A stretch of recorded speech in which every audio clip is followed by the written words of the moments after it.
Evangelio de nuestro Señor Jesucristo, según San Marcos. Gloria a ti, Señor. Entraron en Cafarnaúm, y cuando llegó el sábado, Jesús fue a la sinagoga y comenzó a enseñar. Todos estaban asombrados de su enseñanza, porque les enseñaba como quien tiene autoridad y no como los escribas. Y había en la sinagoga un hombre poseído de un espíritu impuro que comenzó a gritar: ¿Qué quieres de nosotros, Jesús Nazareno? ¿Has venido para acabar con nosotros? Ya sé quién eres, el Santo de Dios. Pero Jesús lo increpó diciendo: Cállate y sal de este hombre. El espíritu impuro lo sacudió violentamente y dando un gran alarido salió de ese hombre. Todos quedaron asombrados y se preguntaban unos a otros: ¿Qué es esto? Enseña de una manera nueva, llena de autoridad, da órdenes a los espíritus impuros y éstos le obedecen. Y su fama se extendió rápidamente por todas partes, en toda la región de Galilea. Palabra del Señor. Gloria y honor a ti, Señor Jesús. Comienza Jesús su actividad mesiánica, según el Evangelio de Marcos, con un primer milagro que es la sanación de un hombre que estaba poseído por un espíritu impuro. Sanación porque todo exorcismo implica sanación de heridas del alma y, por supuesto, la expulsión, el conjuro de un demonio que, mediante un exorcismo, sale de el cuerpo de un hombre y no puede influenciarlo más de una manera tan desagradable, tan dañina, tan tiránica, que no permite al ser humano tener control ni siquiera de su propio cuerpo, de sus propias emociones, y queda a merced de el demonio como una especie de marioneta. Entonces, este tipo de liberación es un acto de tremenda misericordia de parte de Jesús, que quiere el bien del ser humano. El cuerpo del hombre está llamado a ser un templo del Espíritu Santo y no una presencia maligna de espíritus impuros.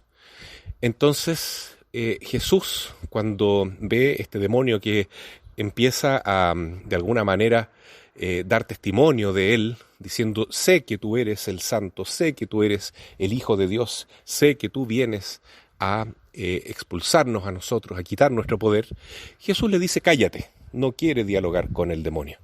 Ya tuvo la experiencia de hablar con el demonio en las tentaciones del desierto y aguantó esa tentación con humildad, se sometió a la tentación como todo ser humano, pero ahora no acepta dialogar con el demonio. Y eso es fundamental porque cuando el ser humano en general quiere dialogar con los espíritus malignos, siempre sale perdiendo. Eso ocurrió, por ejemplo, desde la época de Eva, que dialoga con la serpiente astuta y, por supuesto, que la engaña. Entonces, con el demonio no se dialoga. Además que es el príncipe de la mentira y siempre nos va a confundir.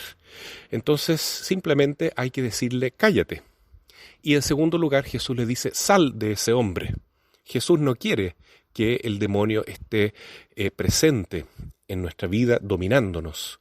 Esa es la salvación, precisamente, a la cual Jesús se consagra por entero. Salva al hombre, salva a la humanidad de la tiranía del demonio y del pecado, por supuesto. Entonces, aquí encontramos un signo mesiánico de que realmente Jesús es el esperado, es el Todopoderoso, el Pantocrátor se dice en griego, el que tiene autoridad, como dice el inicio del Evangelio, no solo para enseñar de manera convincente, porque habla no citando a otras personas, no como comentando la Biblia, sino habla desde la propia experiencia, porque Él no comenta la palabra de Dios, Él es la palabra de Dios, de tal manera que solamente Jesús puede enseñar y actuar como Mesías con verdadera autoridad, es decir, con poder, con convicción. Y la verdad de las cosas es que nadie más puede imitar este rasgo de Jesús si quiere ser un verdadero cristiano, en el sentido de que yo no puedo pretender enseñar con autoridad propia. en mi propio nombre y en mi propia experiencia, porque maldito el hombre que confía en el hombre. Todo cristiano, especialmente todo aquel agente pastoral o evangelizador, sacerdotes, religiosos, obispos, catequistas, papás de familia que le enseñan a sus hijos, profesores de religión, etcétera, toda persona que evangeliza no puede enseñar con autoridad propia, sino solamente con la autoridad de Jesús. Nosotros participamos de la autoridad de Jesús, participamos de su Espíritu Santo, participamos de su vida divina, pero también es muy importante tener esa experiencia, encontrarnos con el Señor, por tanto, vivir en Cristo, para poder transmitir una experiencia real de el Espíritu Santo, de la enseñanza de Jesús, no ya aprendida solo en forma teórica, sino vivida desde el corazón y desde la propia experiencia. Entonces, tener autoridad para un cristiano significa tener coherencia de vida, dar testimonio no solo con las palabras, sino con los hechos y con los sentimientos y convicciones más profundas de nuestra alma. Ahí tenemos entonces el ejemplo de los santos, que son como verdaderas y nuevas encarnaciones de Jesús en la tierra. Son otros Cristos, otras Marías, porque con su propia vida y en su propia circunstancia, con su historia, ellos han logrado reproducir en sí mismos lo que Jesús haría en su lugar. Tal como decía San Alberto Hurtado, ¿qué haría Cristo en mi lugar? Entonces, enseñar y vivir con autoridad para un cristiano hoy es fundamental. La palabra autoridad está muy venida a menos. Hay un gran rechazo en nuestra sociedad actual por la autoridad, porque se considera que a veces, ¿no es cierto?, el que actúa con autoridad trata de imponerse sobre otros, y eso iría contra la igualdad tan deseada de la cultura moderna. Pero una fraternidad, una igualdad sin paternidad, sin autoridad, entonces está totalmente fracasada desde el inicio, porque un cuerpo sin cabeza es algo monstruoso.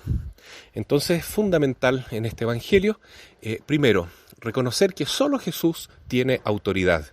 Él puede liberarnos. La fe no nos esclaviza, no nos impone reglas, sino que nos libera de la peor de todas las esclavitudes, que es el pecado, y las estructuras de pecado que están en nuestro mundo, que muchas veces nos imponen una manera de pensar que nosotros no queremos.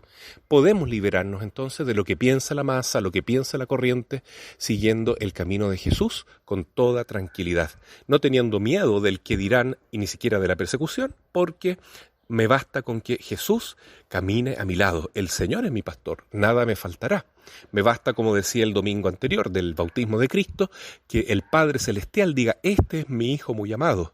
No me importa que el mundo reniegue de mí, se burle, me persiga y de cualquier otra manera intente prohibir, ¿no es cierto?, o poner barreras a nuestra acción evangelizadora, a seguir luchando por el reino de Cristo acá en la tierra. Porque lo que importa es que Dios nos ama. Y ahí está entonces el motivo por el cual podemos actuar también con autoridad. Tenemos el amor, tenemos el Espíritu de Cristo en nuestra vida. Entonces podemos seguir adelante con toda tranquilidad, actuando lo más posible, imitando a Cristo lo más posiblemente parecido a como Cristo actuó en la tierra.